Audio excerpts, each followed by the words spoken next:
Ben moi, je suis réalisateur depuis, ça doit faire 20 ans que je travaille surtout ici dans la région de la Mauricie.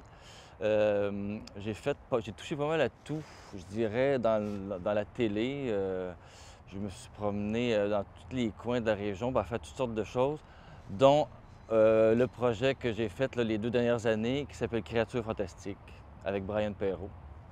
Créatures, je pense que c'est une série importante parce que culturellement, elle nous rappelle notre histoire, nos légendes.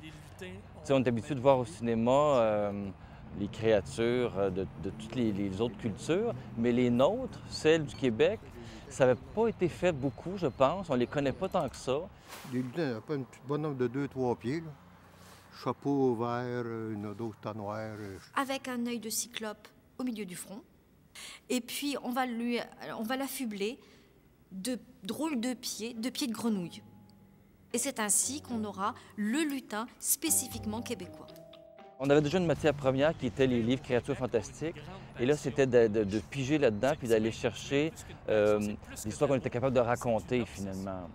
Parce que ça disparaît tranquillement. On dirait que les légendes, c'est un peu ça. Quand on les raconte plus, elles s'éteignent.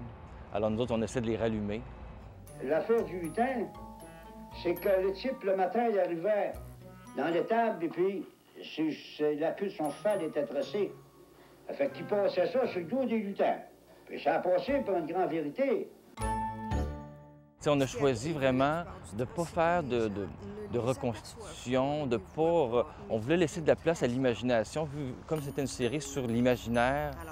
Donc, on est allé avec des illustrations pas mal, un petit peu animées, mais en laissant vraiment beaucoup de place pour que le spectateur interprète l'histoire puis se la fasse sienne, finalement.